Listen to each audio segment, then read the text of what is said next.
Hey guys, Walls here coming at you with Romeo and Juliet, Act 3. It's a breakdown.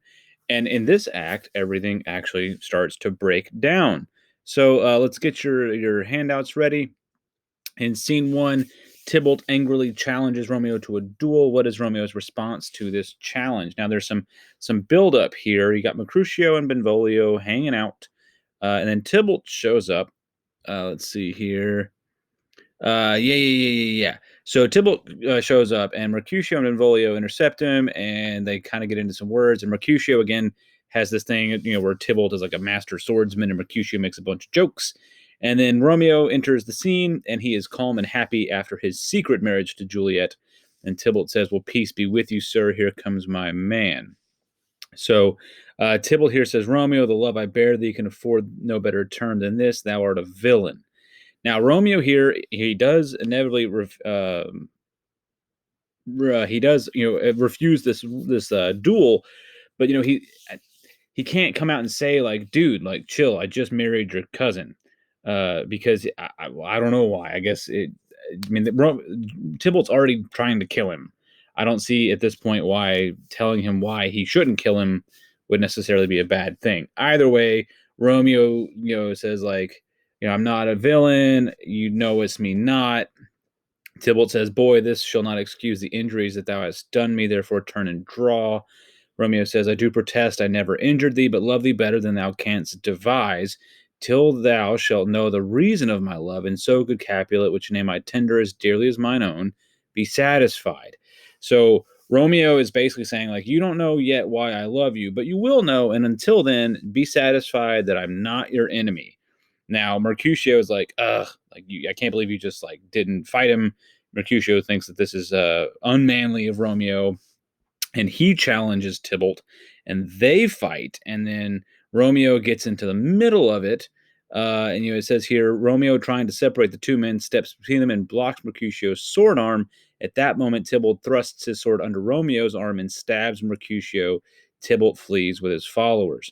So Mercutio then, well, here we got that. So we went over this one. The dramatic irony here is that we know that Romeo and Juliet are married. Tybalt does not. Now, what does the injured Mercutio mean when he says several times a plague on both your houses? So Mercutio here loves plays on words. He's been injured. He says, "Ask for me tomorrow, and you shall find me a grave man." Grave, could mean serious, but also here, basically saying like tomorrow I'm going to be way more serious than I am today, but also I'm going to be dead because I'm going to be in a grave. "I am peppered. I warrant for this world a plague of both your houses." Um, why the devil came in between us? I was hurt under your arm. Romeo says, "I thought all for the best. Help me into some house, Benvolio, or I shall faint. A plague on both your houses. They have made worms meat of me." So he curses the Capulets and Montagues. He regrets the fact that he ever got involved in this, and he blames Romeo, and he blames the houses, the different families, for his death. All right. So the next question, how does Tybalt die? Is the next question, and this is kind of how it breaks down. So Romeo says, "The prince is near Isla, my very friend, hath got this mortal hurt in my behalf. My reputation stained with Tybalt slander, Tybalt that an hour hath been my cousin." So he's saying, like, Tybalt has said bad things about me. He's ruined my reputation. He's killed my friend on my, who intervened on my behalf. Mercutio got killed for me. And here he says, "Thy beauty hath made me effeminate, and in my temper soft and valor steel." He's basically saying, my love and affection for Juliet caused me to be weak in a moment where I needed to be strong. Benvolio comes back and says that brave Mercutio is dead. And then Tybalt comes back. He says, "He gone in triumph and Mercutio slain. Away to heaven, respective lenity. And fire-eyed fury be my conduct now." So basically he's saying, no, I can't be lenient. I can't be nice about this. Like, now I need to be furious and angry. "Now, Tybalt, take the villain back again. That late thou givest me, for Mercutio's soul is but a little way above our heads, staying for thine to keep him company. Either thou or I, or both must go with them." And so they fight.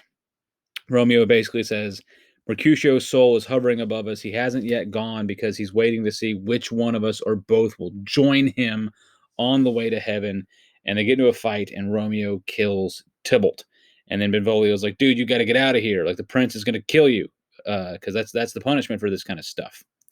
So Romeo comes back and avenges Mercutio's death by killing Tybalt. So, what conflict does Juliet feel when she learns that Romeo has killed her cousin? Now, how does he resolve her feelings? So again, this gets to the idea that everything contains the opposite thing, the thing that contradicts it. So she says, "O serpent heart hid with a flowering face, did ever a dragon keep so fair a cave?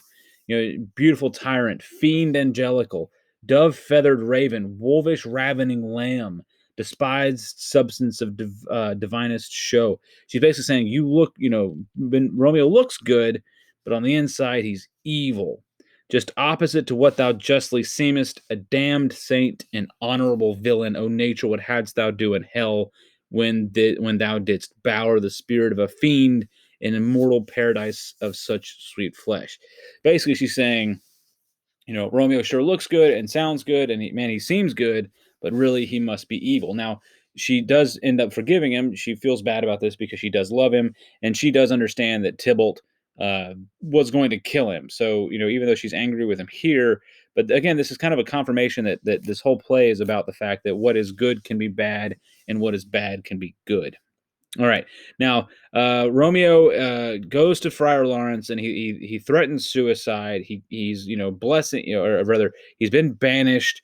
But the Friar Lawrence tells him to focus on a pack of blessings, and those three things are that Juliet is alive. We see that Juliet is alive, for whose dear sake thou was but lately dead.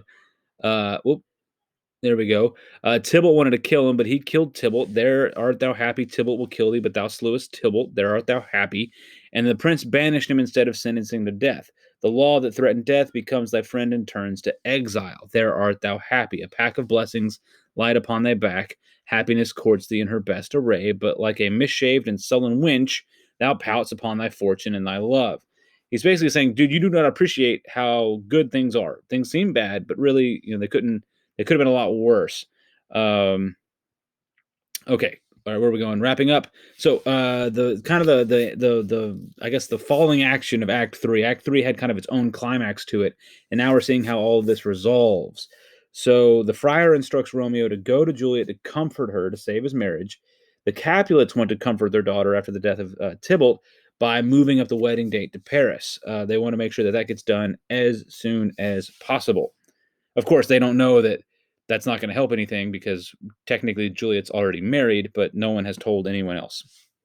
All right, Romeo had a premonition of his death before the Capulets' ball. What vision of the future does Juliet have, and how does this foreshadow the tragic conclusion of the play? Well, Romeo predicted that by going to this party at the beginning of the play, that he would be setting into motion the events that would eventually lead to his own death. And Juliet here has this vision of Romeo in the bottom of a grave. And we know that at the end of the play, Romeo goes to the tomb of Juliet, and he goes there to be with her, and he does die there. So this is kind of foreshadowing what actually happens. Now, Lady Capulet goes on about how much she hates Romeo, but we know that Juliet is married to him and loves him. So when her father, Capulet, comes in and goes on about marrying Paris, Juliet refuses, and he goes off. He basically says that it's kind of strange, like how quickly and completely he turns against his own daughter here. He says some pretty nasty stuff, but basically he says that he will disown her. And then even the nurse seems to turn on Juliet here. She says basically, like, forget about Romeo because he's banished. And if he comes back, the prince will kill him. So you may as well marry Paris. That should be not Mary, the name Mary, but two R's. I'm very tired. Apologize for the typo there. All right, so that's Act 3. Now, think about Act 3 as not necessarily the climax of the play that's coming later, but remember in Of Mice and Men how in the middle of the play, the middle of the novel, you had Candy's dog is killed and Curly and Lindy get into a fight. Like there's this major conflict in the middle of the novel. Well, that's kind of what this is in the play. There's this major conflict in the middle of the play that sets into motion the events that will become the climax and then the following action and resolution. All right, guys, I'll probably hit you up with Act 4 tomorrow. Hope you guys have a good one, and I'll talk to you soon.